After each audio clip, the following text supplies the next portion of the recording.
가까운 역사. 만일 역사를 되돌릴 수 있다면 15세기 우리에겐 세상의 모든 소리를 적을 수 있는 한글이 있었다.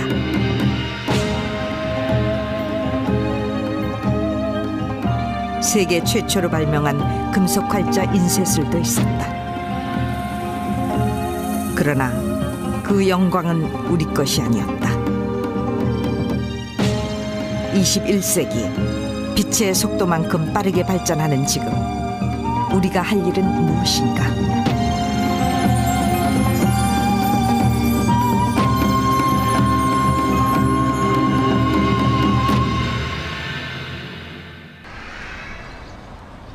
중국 베이징의 한 초등학교. 수업이 한창인 1학년 교실을 찾았다.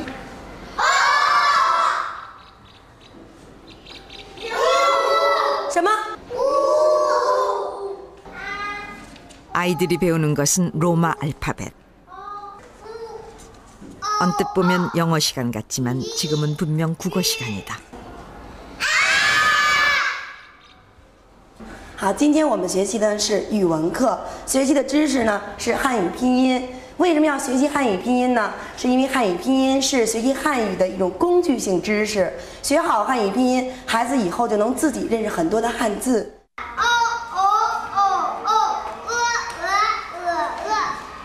1학년 교과서에 한자는 거의 나오지 않는다. 알파벳으로 발음을 익힌 뒤 2학기가 돼서야 아빠, 엄마 같은 쉬운 단어를 배운다. 중국인들은 한자보다 알파벳을 먼저 배우는 것이다. 중국에서는 두 가지 문자가 사용되고 있다. 한자, 그리고 나란히 쓴 알파벳. 이제 알파벳은 중국인에게 없어서는 안 될 제2의 문자로 자리 잡았다. 특히 컴퓨터와 휴대전화를 사용할 땐 절대적이라고 해도 지나치지 않다. 중국이 알파벳을 쓰는 이유는 무엇일까? 中国的汉字啊，难认、难写啊，难记。难认，因为它这个一个字一个样子啊，笔画很多，所以他们就提出来要这个改革汉字啊。 1949년 중국 정부가 성립되면서 가장 역점을 둔 사업은 한자 개혁 운동이었다. 중국이 발전하는데 한자가 걸림돌이라는 것이다. 중국의 대문어인 루시는 한자가 망하지 않으면 중국은 반드시 망할 것이라며 한자의 문제점을 경고했다. 중국 정부는 문자개혁위원회를 만드는 등 한자를 극복하기 위해 수많은 논의를 거쳤다. 그 결과 한자를 간략하게 쓰는 간체자와 알파벳을 같이 쓰기로 결정했다. 중국이 문자개혁을 추진하면서 본보기로 삼은 나라는 바로 조선이었다. 解放以后呢，这个扫盲运动特别快，成效快，特别是朝鲜呢，刚解放以后啊，就是1-2年内，这个把文盲都基本上扫清。 所以他们的成果是当时几个社会主义国家里头呢，走在前面做一个典型。所以，这个国家领导呢也重视。那朝鲜为什么扫盲运动这么快？ 중국 정부가 문자를 개혁하는 과정에서 한글을 참고했다는 것은 여러 문헌에서 확인할 수 있다. 당시 중국의 총리였던 조우 언라이는 그의 연설문에서 중국도 조선처럼 문자 개혁을 서둘러야 한다고 강조했다. 학자인 코모루어는 조선 문자를 예로 들며 중국도 표 문자를 도입해야 문맹을 되찾을 수 있다고 주장했다. 또한 속성으로 한글을 깨친 길림성 조선족들을 소개하는 등 조선 문자를 예의주시했다. 특히 중국 화폐에 실린 4명의 지도자 가운데 한 명인 류샤오치 주석은 한글에 남다른 관심을 보였다. 그는 어문 연구자들에게 직접 편지를 보냈다. 문자 개혁을 성공적으로 추진한 조선에 사람들을 보내서 문자를 배워야 한다는 것이었다.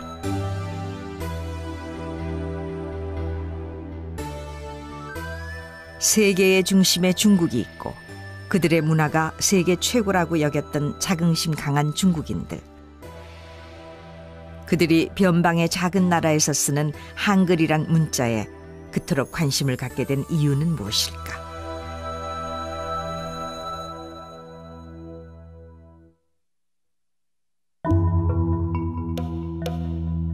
세종대왕이 창제한 훈민정음. 이 책 뒤편에 있는 정인지의 서문을 보면 흥미로운 구절 하나가 눈에 띈다. 한글은 배우기 쉬워서 슬기로운 사람은 아침이 끝나기 전에 깨치고 어리석은 사람이라도 열흘이면 알 수 있다는 것이다.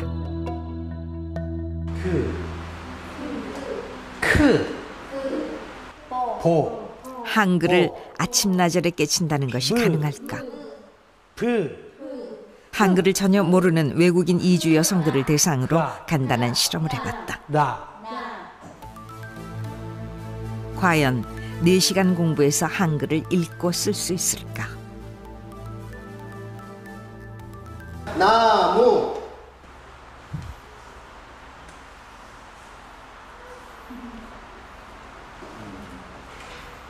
사자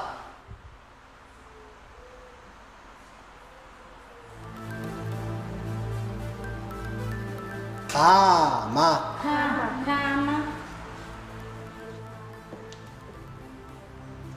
받침이 없는 쉬운 단어는 어느 정도 읽고 쓰는 게 가능했다. 비누 한글을 전혀 모르던 주부들이 4시간 만에 이렇게 달라진 것이다. cái việc học tiếng Hàn ấy thì cái viết ấy thì có thể là học nhanh được ấy, nhưng mà cái việc nói với phát âm ấy thì có phải cần thời gian dài dài mới có thể học tốt được.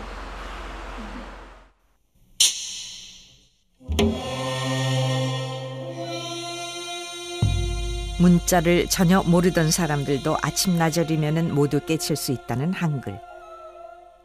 세계 모든 사람들이 쉽게 읽고 쓸 수 있는 한글. 세종대왕이 이토록 한글을 쉽게 만든 이유는 무엇일까? 그 실마리는 조선왕조실록에서 찾을 수 있다. 진주에 사는 김화란 사람이 아버지를 죽인 것이다. 충과 효를 중시하던 조선시대에 이런 폐륜 범죄는 있을 수 없는 일이었다. 처음부터 이 백성들을 말하자면 보살피는 정치를 해왔는데 어떻게 이런 일이 있을 수 있는가라는 그런 이제 자괴감과 부끄러움 속에서 세종이 그럼 어떻게 하면 될 것인가라는 부분을 물어보죠. 근데 그때 그 변계량이 좀 중요한 얘기를 해요.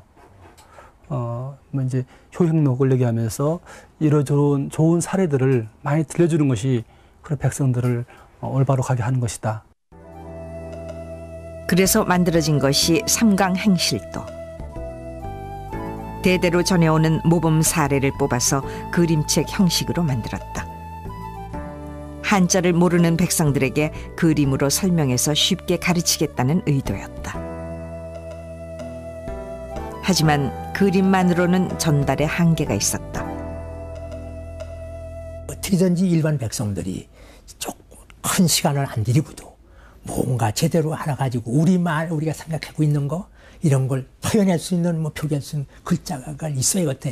그래서 이 어른이 참 고생하고 머리 쓰고 하셔가지고 자료도 수집해가지고 그때부터 생각이 떠오르셔가지고 자료 수집해가지고 이것이 연구를 시작한 것이죠. 당시 조선의 문자인 한자는 배우기 어려웠다. 여유가 있는 양반들도 대략 20년 걸려야 한자를 익힌다고 하니 먹고 살기 바쁜 대다수 백성들은 평생 글을 모른 채 답답하게 지낼 수밖에 없었다. 세종대왕은 백성들에게 배울 수 있는 기회를 주고 싶었다. 그래서 일하기에 급급한 백성들도 쉽게 깨칠 수 있는 한글을 만든 것이다. 알아야 되기 때문에 모든 지식을 알아야 되기 때문에 알기 위해서는 문자가 쉬워야겠다. 그러니 그러한 문자를 해낸 것이 바로 다시 말하면 백성을 위한 정치예요. 그냥 민본의 정신입니다. 그러니까 백성을 사랑하는 애민 정신이죠. 알파벳이란 책을 쓴 영국의 언어학자 디린저는 문자를 두 가지 종류로 구분했다. 민주 문자와 엘리트 문자. 엘리트 문자는 이집트 문자처럼 개수도 많고 배우기 어려워서 소수 지식층만 독점하는 문자를 말한다. 당시 이집트 문자를 읽을 줄 아는 사람은 1% 미만이었다고 한다. 반면에 민주 문자는 알파벳처럼 누구나 배우기 쉬운 문자를 말한다. 정보와 지식을 모든 사람이 공유할 수 있게 해주는 문자. 이런 문자를 민주 문자라고 한다. 한글은 당연히 그거는 민주 문자죠.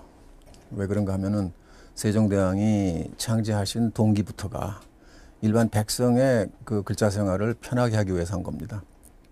그러니까 세종대왕의 사상 자체가 우선 민주적이었어요. 그리고 한자가 너무도 어렵기 때문에 그 일반 국민들은 이거를 배우기도 어렵고 쓰기도 어렵고 하니까 이 소통이 안 된다 하는 그런 생각 때문에 하신 거죠.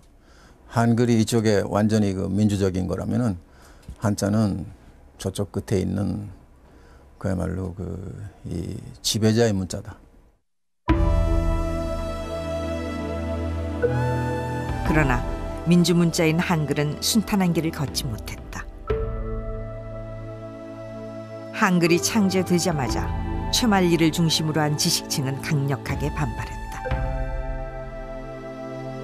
한자를 포기한다는 것은 그들의 기득권을 포기하는 것과 마찬가지였다. 쉬운 문자가 만들어졌지만 조선의 공식적인 문자는 여전히 한자였다. 한글은 단지 아녀자들이나 쓰는 글로 홀대받으며 겨우 명맥을 이어갔다. 그 후 400여 년 동안 한글은 가치를 인정받지 못했다. 만일 쉬운 문자가 널리 퍼져서 백성들이 제대로 썼더라면 우리의 역사는 어떻게 바뀌었을까?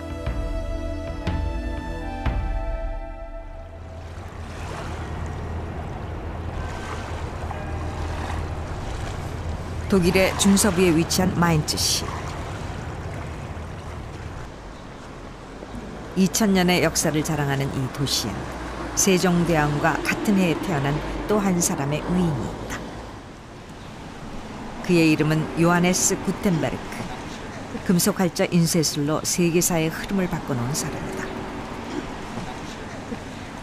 그는 독일뿐 아니라 유럽, 아니 전 세계에서 정보혁명을 일으킨 위대한 인물로 추앙받고 있다.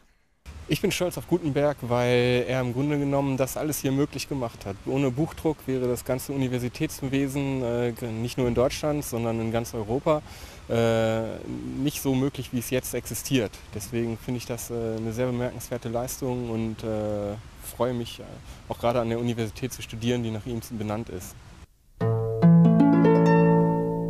15세기 유럽에선 책이 대단히 귀중한 물건이었다.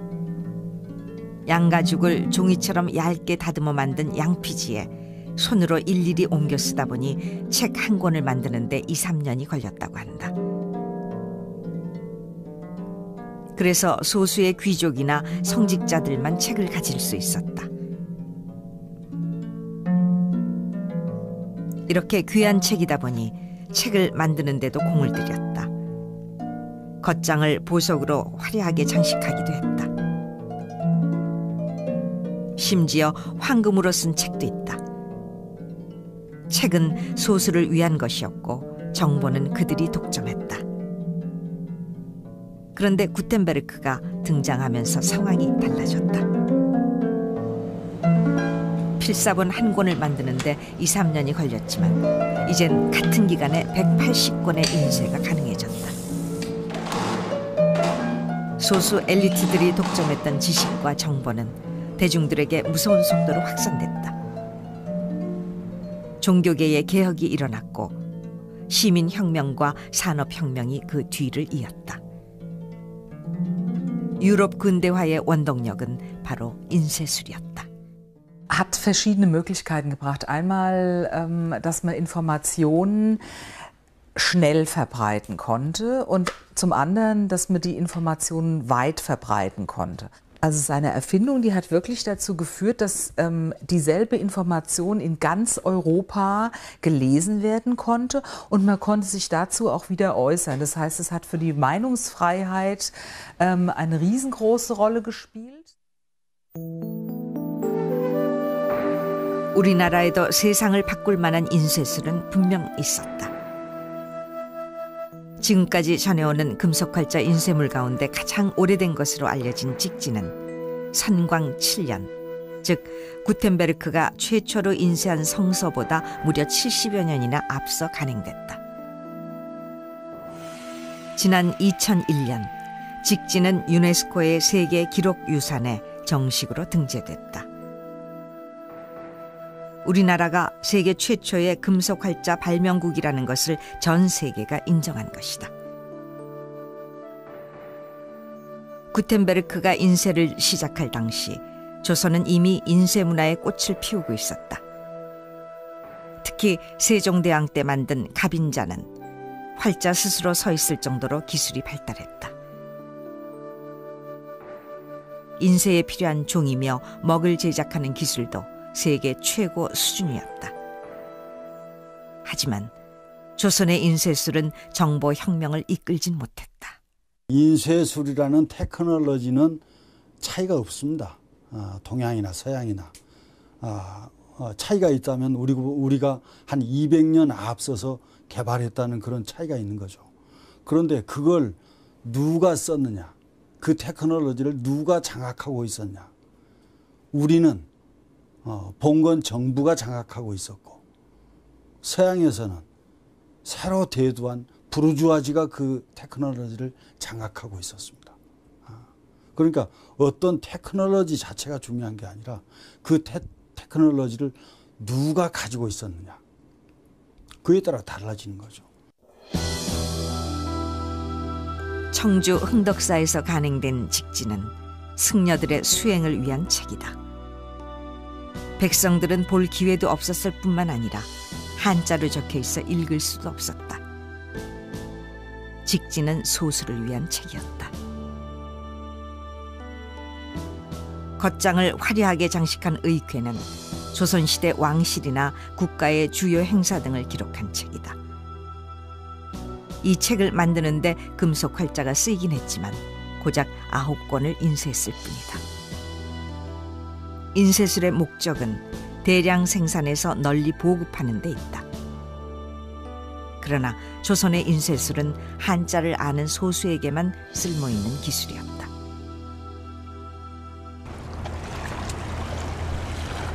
반면에 독일의 인쇄술은 다수를 위해 쓰였다. 라인강을 중심으로 상업이 발달하면서 인문학이 발전했고 상공인들은 자체적으로 대학을 세우기 시작했다. 책을 읽으려는 사람들이 점차 늘면서 독일의 인쇄술은 상업적으로 성공할 수 있었다. 인터넷 백과사전을 보면 당시 독일 문자를 읽고 쓸 줄 아는 사람은 약 25%, 한 집에 한 명 정도는 문자를 알았다는 것이다. 이렇게 문맹률이 낮고 책에 대한 수요가 많았던 이유는 그들이 배우는 알파벳이 쉬웠기 때문이다. Ich denke mal, dass das europäische Alphabet, wie es also dann schon im 15. Jahrhundert ja überall verbreitet war, sehr große Vorteile für das Drucken gehabt hat.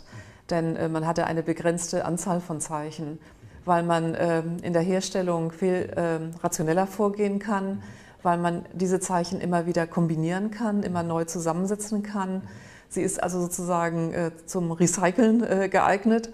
Und man kann natürlich damit auch viel schneller arbeiten. In vieler Hinsicht ist es ein viel schnellerer Prozess. 그가 인쇄 말하자면 금속 활자 인쇄를 이렇게 하게 된 것은 로마 자를 가지고 쉬운 소리 글자를 가지고 글을 쓰고 있는 것이 안에 내용으로 담겨 있기 때문에 그것이 모든 사람들에게 폭발적인 정보 교환의 수단으로 확장되는 것인데 우리는 이제 직지 같은 것들이 그보다 훨씬 더 먼저 금속 활자로 기술은 이렇게 개발이 되어 있었지만은 거기 담기는 것이 한문이니까 중국의 글말이기 때문에 우리 계대를 이렇게 새로운 정보의 세계로 끌어내는 그런 기능을 할 수가 없었던 것이죠. 우리나라는 세계에서 가장 앞선 금속 활자 인쇄술과 언어학자들도 부러워하는 과학적인 문자를 갖고 있다. 만일 뛰어난 기술력의 한자 대신 쉬운 한글을 접목했더라면 구텐베르크 못지않은 변화도 가능하지 않았을까.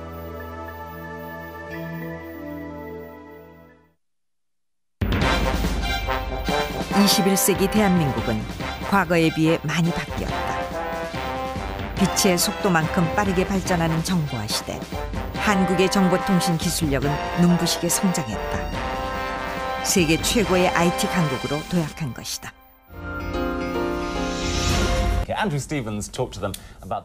세계 유수의 언론들은 한국의 정보통신 발전에 놀라움을 감추지 못했다. 뉴욕타임스는 공상과학 소설이 일상생활에서 이루어지는 나라라며 한국을 극찬했다. 경제전문지 포춘도 앞으로 발전을 위해 미국은 한국을 모델로 삼아야 한다며 한국의 디지털 환경을 부러워했다. 또한 유엔의 정보통신기구 ITU에서 조사한 결과 디지털 기회지수에서도 3년 연속 1위를 차지 정보국가로서의 위상을 국제적으로 인정받았다. 미래의 정보혁명이 컴퓨터와 인터넷으로 이루어진다면 한국은 최고의 기술력으로 완벽한 환경을 갖춘 것이다. 이제 새로운 기회가 왔죠. 저희한테는 이제 이 기회가 다시는 이제 놓치면 안 되는 기회인데 바로 IT 시대가 온 겁니다. 정보기술 시대죠. 정보기술 시대에서는 한글의 효용과 한글의 기능이 가장 잘 발휘되는, 또 우리가 그 덕을 보고 있는 시대입니다. 그래서 우리가 이 지구상의 세계사의 주역이 될 수 있는, 또 지구상의 가장 뛰어난 인류로 대접받을 수 있는 그런 절호의 찬스가 바로 우리 한글이라는 뛰어난 무기를 가지고 그걸 우리가 펼칠 수 있는 기회가 왔어요. 지금 벌써 세계 여러 나라에서 부러워하고 있고. 한글은 디지털 환경에 매우 적합한 문자로 알려졌다. 과연 그럴까? 동일한 조건 아래 중국, 한국, 일본의 입력 속도를 확인해 보기로 했다. 입력할 내용은 어린 왕자의 제1장. 실험을 시작한 지 채 10분도 되지 않아 가장 먼저 손을 든 나라는 한국. 중국과 일본에 비해 7배 이상 빠른 속도였다. 日本ではカタカナ、ひらがな、漢字があります。それを見比べながら打たなければならないんで、それでちょっと時間の差とかが打つ差とかのスピードも出てくると思います。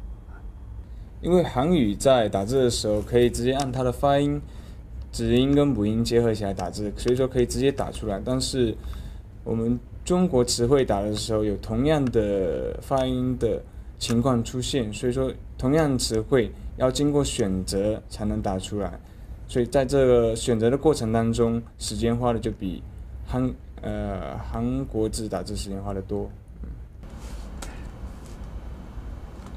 중국어는 알파벳으로 발음을 먼저 입력한 뒤 그 중에서 알맞은 한자로 변환하는 과정을 거쳐야 한다. 일본어는 히라가나와 가다카나를 구분해주고 한자 역시 변환을 해야 하기 때문에 입력하는 데 시간이 걸린다. 하지만 한글은 소리 나는 대로 치면 된다. 여기에서 속도의 차이가 나는 것이다. 일단 입력 속도에서 다른 나라 언어들에 비해서 굉장히 빠른 속도를 자랑을 하고 있고요. 또 출력 시스템을 구성할 때도 굉장히 효율적으로 구성을 할 수가 있습니다. 또 가독성 부분에 있어가지고도 굉장히 단순한 획들의 연속이기 때문에 어떤 그것을 가독하고 해독하고 하는 데 있어서 다른 나라 언어들보다 훨씬 빠르게 읽어낼 수 있다고 생각을 합니다. 초고속 인터넷에 디지털과 완벽하게 결합하는 한글. 우리의 정보통신 기술은 세계의 흐름을 선도하며 불가능을 가능으로 바꿔놓았다. 무궁무진한 잠재력을 가진 정보통신 기술. 한국의 미래는 어느 때보다 밝아 보인다. 하지만 현실은 그렇지 않다.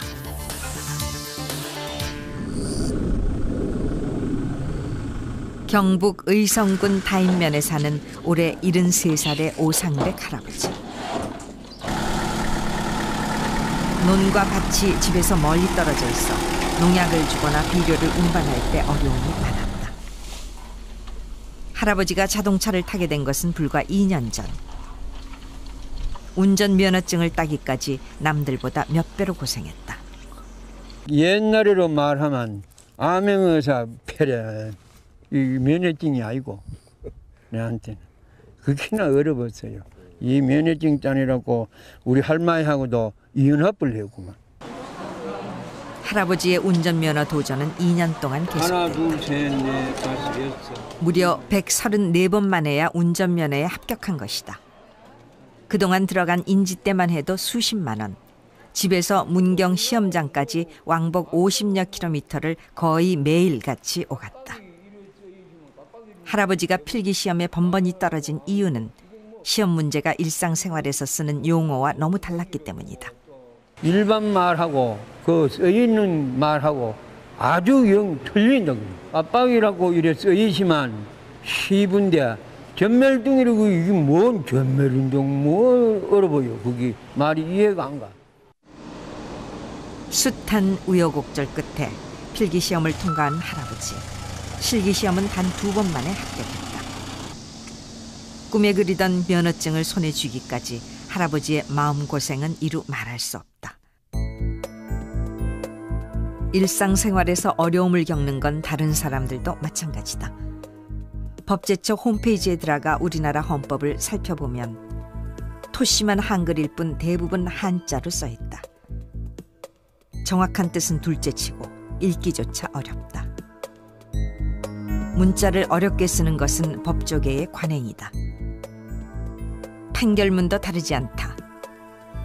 이 판결문은 A4 용지 78장으로 돼 있다. 그 가운데 한 문장이 9장이나 되는 것도 있다. 5,800자를 쓰는데 쉼표 112개가 쓰였다. 방대한 분량과 일본어 투의 표현, 일반인들이 이해하는 데 어려움이 많다. 대학생들이라면 어떨까? 한 대학의 의대생들한테 판결문을 보여주고 어느 정도 이해되는지 알아봤다. 앞에 어떤 내용이 있었는지 읽다 보면은 헷갈리는 부분이 많이 있고 일부러 막 길게 쓰려고 그런 느낌도 들고. 그러니까 원래 이게 법이란 게 좀 딴 일반인들 입장에서는 좀 어렵게 느껴지는 게 사실이잖아요. 그럼 어렵게 느껴지는 것을 마치 그래 너네 어렵게 느껴지는 게 맞다 이렇게 알려주려는 듯한 글인 것 같아요. 이런 상황은 의학계도 비슷하다. 의사가 환자를 진료할 때 쓰는 진료일지. 환자 상태를 알 수 있는 유일한 기록이다. 그렇지만 무슨 내용인지 이해하기 어렵다. 이번엔 역할을 바꿔 법대생들한테 진료일지를 검토해보라고 했다. 이게 위궤양이고 이게 암 같은데? 역시 법대생들도 진료일지를 이해할 수 없다. 여러 가지 상황으로 미루어 짐작할 뿐이다. 처음에 읽어봤을 땐 진짜 한글로 된 부분밖에 알아볼 수 없었고요. 나머지는 그냥 저희가 어느 정도 이렇게 아는 영어 단어 몇 가지 정도 말할 수 있었고. 당연히 고쳐야 된다고 생각해요. 저. 그냥 이렇게 안 쓰고 그냥 쉽게 이렇게 영어로 되는 것도 한글로 이렇게 쓸 수도 있고요. 환자들이 알 수 있도록. 뭐 알 수 있는 게 없으니까 여기서 지금 봤을 땐 전부 다 약자고 뭐 그러니까 다 이렇게 풀어서 쓰던가 그렇게 하면 충분히 알 수 있을 것 같은데. 이런 상황은 비단 의학계와 법조계만 해당되는 건 아니다. 사회 각 분야에서 사용되는 전문적인 용어로 의사소통에 어려움을 겪고 있다. 특히 많이 배우지 못한 사회의 소외계층은 스스로의 권리조차 찾지 못하고 있다. 알게 써달라는 거죠. 자기들끼리만 하면은 난 답답하다 이거죠. 그래서 그게 하나의 우리의 권리로서 인식할 수가 있는 부분이라는 거예요. 청주 문화방송이 조사한 결과 전문직 종사자들의 용어가 어렵다는 의견이 85%, 보통이다 14%, 쉽다는 의견은 단지 1%에 불과했다. 또한 의사소통에 어려움을 주는 요인으로 전문 용어가 38%, 영어가 34%, 한자가 15%를 차지, 지나친 영어 사용에 문제가 있는 것으로 나타났다. 길거리에 나가보면 간판도 한자들 쓰인 간판도 있고 로마자로 쓰인 간판도 많습니다. 이렇게 해서 그런 것들이 알게 모르게 우리 사이에 의사소통을 방해하고 있는 것이고, 이래서 우리 같이 살고 있는 우리 괴뢰들 가운데서 이제 어린 사람들이라든지 학교를 많이 못 다니는 사람들이라든지 이름 없이 가난하게 사는 사람들은 자기들이 알게 모르게 그런 어려운 말들과 어려운 글자들 때문에 정보의 장벽에 부딪혀서 굉장히 고통스럽게 살아가고 있는 것입니다. 세종대왕은 백성들이 고통받지 않고 서로 소통할 수 있도록 쉬운 한글을 만들었다. 그러나 과거 고통을 주었던 한자 대신 어느새 영어가 들어와 또 다른 고통을 주고 있다. 이런 상황은 500년 전과 조금 더 다르지 않다. 우리나라에서 영어는 세계 정보를 교환하기 위한 수단만이 아니다. 신분 상승의 엘리베이터로 잘못 사용되기도 한다. 과거 한자가 장벽이었다면 지금은 영어가 장벽이 되어 계급을 나누고 있다. 새로운 지식과 정보는 또다시 그들이 독점하는 것이다.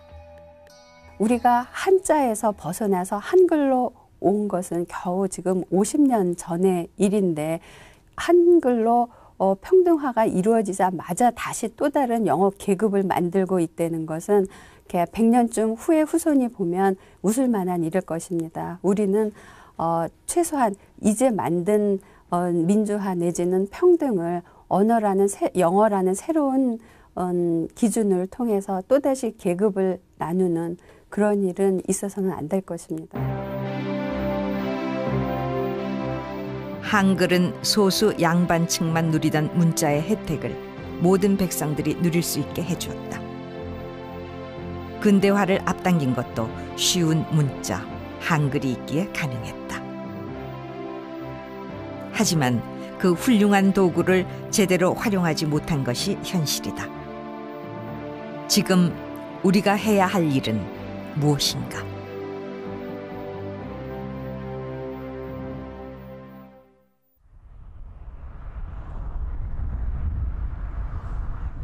영국 맨체스터 인근의 하이핏. 이곳엔 영국의 큰 변화를 일으킨 작은 시민단체가 있다.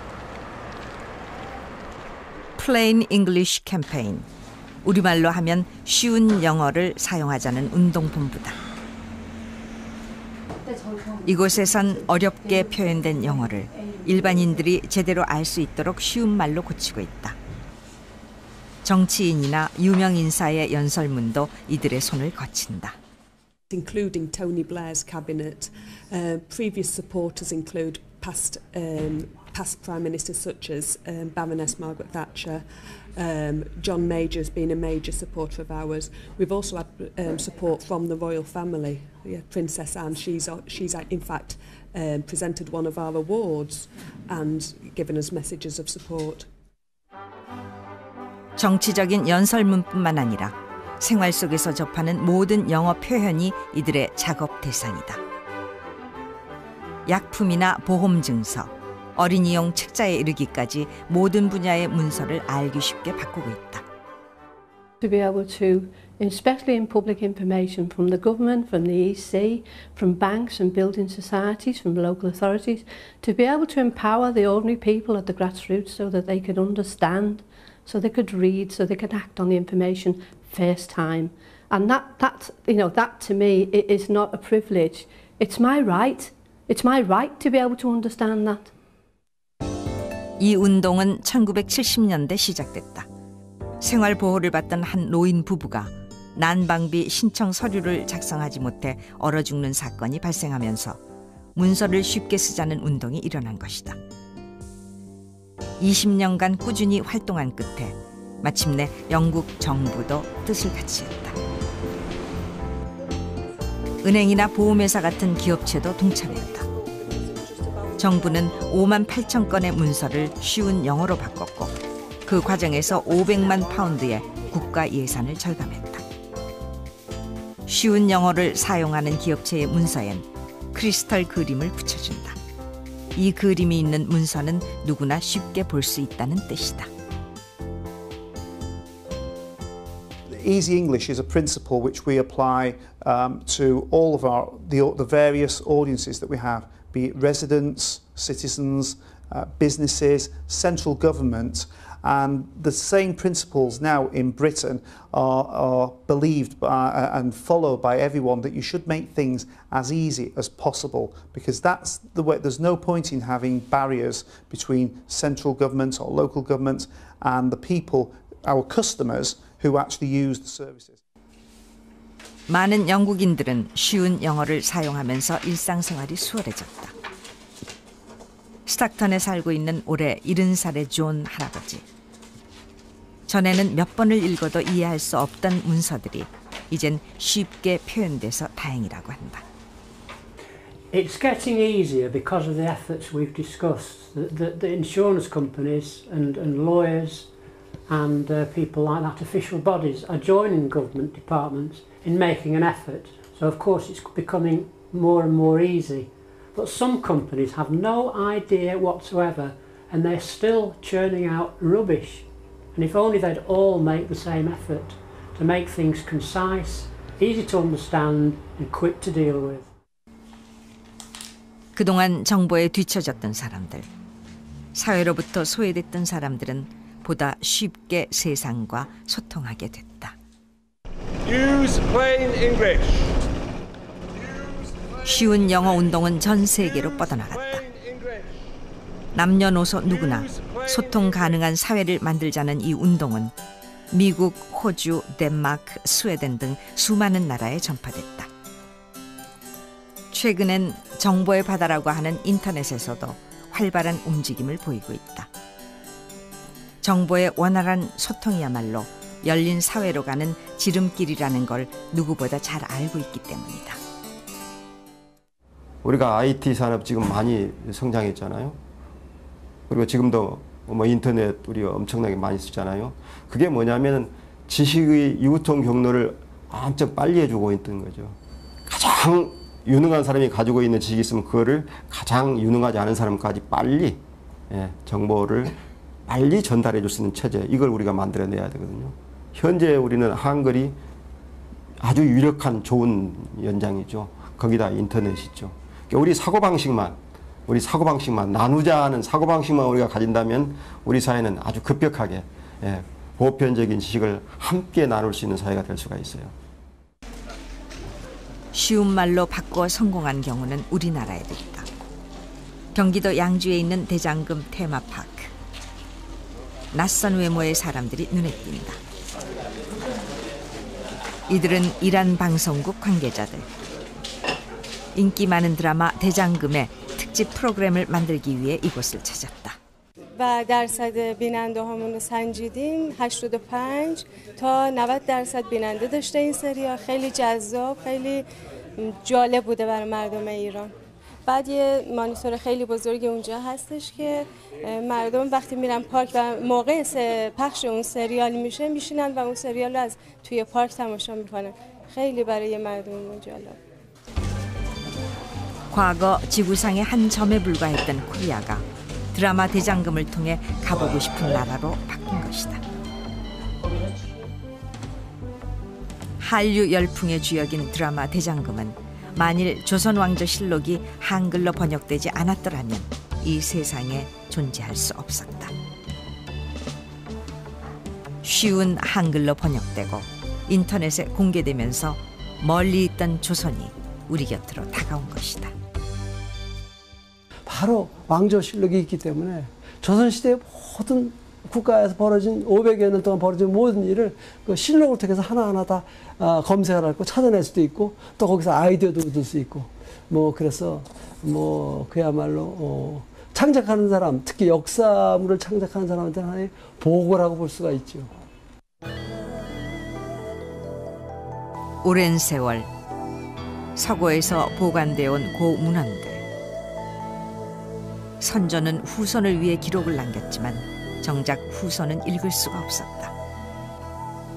그러나 한자에 가로막혔던 500년 세월을 이어주는 다리가 놓이면서 잠자던 옛 기록이 새 생명을 얻었고 오늘날 대장금이 탄생할 수 있었다. 조선왕조실록은 조선시대 역사 전공자들만이 접근하고 활용할 수 있는, 말하자면 그들의 전유물이었습니다. 하지만 이것이 이 번역과 디지털화를 통해서 학자가 아니래도, 조선시대 전공자가 아니래도 거기에 담겨 있는 이 문화적 소재들을 다른 여러 가지 목적으로 활용할 수 있는 길이 비로소 열리게 됐다고 할 수가 있겠죠.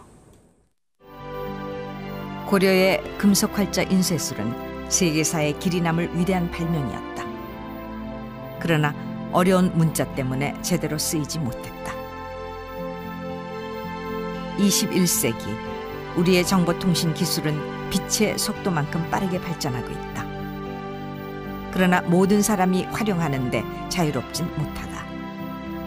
이런 모습은 500여 년 전과 놀랄 만큼 닮았다.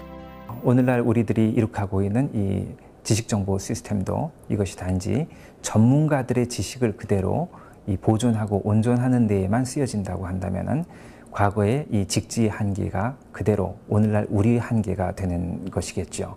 그 벽을 넘어서서 모든 사람이 좀 더 자유롭게 이 지식을 공유할 수 있는 형태로 나아가서 과거의 직지가 머물렀던 그러한 한계를 넘어서는 그러한 진정한 지식혁명의 이 성과가 이루어지길 기대합니다. 한글은 400년 이상 우리의 공식적인 문자가 아니었다.